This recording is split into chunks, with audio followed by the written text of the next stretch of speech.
नमस्कार। जय माँ शारदा। श्री सरस्वती ज्योतिष ज्ञान गंगा परिवार में एक बार फिर से आपका स्वागत है। मैं हूं पंडित श्याम उपाध्याय और हाजिर हुआ हूं मैं मार्च 2024 के राशिफल को लेकर। थोड़ी सी बृहद रूप में चर्चा करेंगे प्रत्येक राशि के बारे में। तो राशि पर चर्चा शुरू करें उससे पहले मैं आपको बता दूं कि मार्च के महीने में 3 बड़े ग्रह अपना राशि परिवर्तन करने जा रहे हैं। 6 मार्च को शुक्र अपना राशि परिवर्तन करेंगे, 15 मार्च को मंगल और 14 मार्च को सूर्यदेव अपना राशि परिवर्तन करेंगे। हर राशि पर इसका अलग अलग प्रभाव होगा। तो आज सबसे पहले जिस राशि की बात हम करते हैं, जिससे इस नए कार्यक्रम की शुरुआत हम करने जा रहे हैं, वह है काल चक्र की पहली राशि मेष राशि। देखिए, मेष राशि काल चक्र की भी पहली राशि है और लग्न कुंडली का प्रथम स्थान भी है। मेष राशि बहुत ही महत्वपूर्ण राशि मानी जाती है। इससे पहले कि मैं मार्च के भविष्यफल की चर्चा करूं, एक बात मेष राशि के बारे में बता देना चाहता हूं। बहुत छोटी सी बात है, समझने लायक है। मेष राशि आपने जब भी देखा होगा इसका सिंबल, तो इसका सिंबल दिखाई देता है भेड़ की तरह। भेड़ ही है इसका जो सिंबल आप देखेंगे तो भेड़ ही है। भेड़ की एक बड़ी खासियत होती है। सामान्य जनजीवन में तो माना जाता है, कोई अगर मूर्खतापूर्ण काम कर रहा है तो कह रहे हैं भेड़ चाल चल रहे हैं, उसके पीछे चल रहे हैं या अकल नहीं है। लेकिन मैथोलॉजी में, ज्योतिष में किसी भी चीज को बिना वजह, हर चीज का अपना एक इंपॉर्टेंस है। ये कमाल की बात है उसमें कि आप चाहे सामान्य स्तर पर कोई चीज को कुछ भी मानते हो, लेकिन जब मैथोलॉजी का नजरिया देखता है तो उसका अपना एक नजरिया होता है। तो मेष राशि वालों को हमेशा ही से ही दृढ़ निश्चयी माना जाता है। दृढ़ निश्चयी कैसे? कि जैसे भेड़ को आपने देखा होगा, उन्हें अगर एक बार एक दिशा दे दी जाए, उसके बाद में वो रास्ते में आने वाले विघ्नों की परवाह नहीं करती। चाहे कितने भी विघ्न परेशानियां आती रहे, लेकिन वो अपने लक्ष्य की तरफ निरंतरता से बढ़ती रहती है, सधे हुए कदमों से। तो यही विशेषता होती है मेष राशि वालों की। तो ये थी एक छोटी सी बात मेष राशि के बारे में। मेष राशि की जहां तक बात है तो इसके स्वामी मंगल बनते हैं, जो कि ऊर्जा, तेजी और हिम्मत के कारक हैं। और सूर्य इस राशि में उच्च के हो जाते हैं, शनि इस राशि में निम्नतम यानी कि अपने सबसे निचले स्तर पर होते हैं। बात करें मार्च के महीने में कैसा रहने वाला है मेष राशि का राशिफल। देखिए, निश्चित तौर पे क्योंकि एक लंबे समय से शनि जो हैं मेष राशि के एकादश भाव में गोचर कर रहे हैं, लाभ स्थान में गोचर कर रहे हैं, तो पिछले लगभग 1 साल से, या 1 साल पूरा ना भी कहें तो पिछले 7-8 महीने से मेष राशि वाले कहीं ना कहीं आर्थिक रूप से प्लस में हैं। अर्थ उपार्जन जो भी कार्य क्षेत्र उनका है, चाहे वो जॉब करते हों या खुद का व्यापार हो, हर जगह कहीं ना कहीं उनको प्लस मिल रहा है, इंक्रीमेंट मिल रहा है।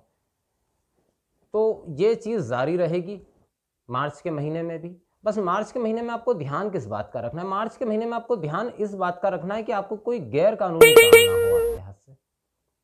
क्योंकि शनि आपको लाभ दे रहे हैं निश्चित तौर पे, तो वो लाभ दे रहे हैं तो उस लाभ को उठाइए, उस लाभ का सदुपयोग करिए, लेकिन कोई गलत काम, कोई नेगेटिव काम मत करिए। और ये अंतिम महीना है जब गुरु मेष राशि पर ही मौजूद हैं, क्योंकि इसके बाद के महीने में गुरु अपना राशि परिवर्तन कर जाएंगे।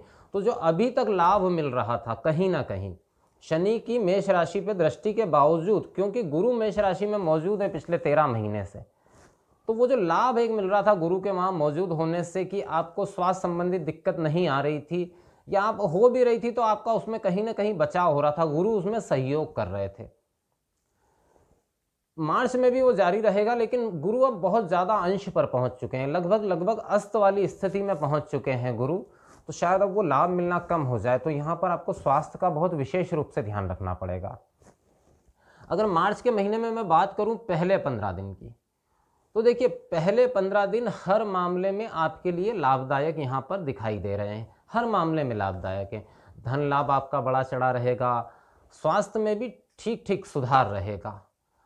लेकिन बाकी के जो 15 दिन हैं, मतलब कि मैं 15 मार्च के बाद की बात कर रहा हूं, वो जो 15 दिन है वो कहीं ना कहीं व्ययकारी, कष्टकारी, संतान से मतभेद, दाम्पत्य में खटराग, ऐसी स्थितियां बना रहे हैं। लेकिन इसके बावजूद भी आपके आर्थिक हालात कमजोर नहीं होंगे, ये बात निश्चित है।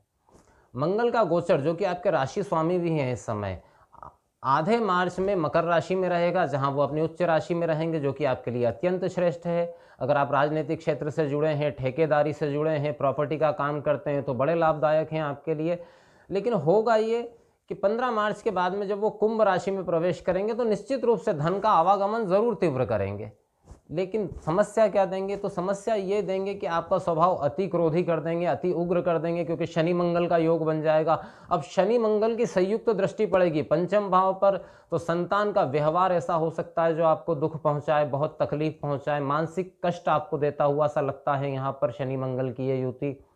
जहाँ एक तरफ धन लाभ बढ़ रहा है, और मैं इनलीगल काम से बचने के लिए क्यों कह रहा हूं, क्योंकि लाभ भाव में जब शनि या मंगल जैसे मजबूत ग्रह बैठ जाते हैं तो कई बार ऐसा काम करवा देते हैं जिसमें लाभ तो बड़ा होता है, लेकिन वो कार्य वैधानिक रूप से सही नहीं कही जाते।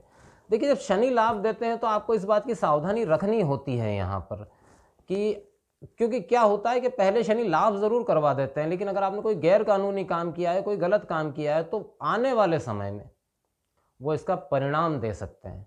भले ही ठीक है वो एकदम से ना मिले, 1 साल 1.5 साल बाद, क्योंकि उसके बाद में आपको 7.5 शुरू होगी आज से 1 से 1.5 साल के बाद में, तो उस समय पे उसका परिणाम निकल के आता है और हम बड़ी परेशानी में फंस जाते हैं। तो थोड़ी सी सावधानी इसी साइड से रख लें।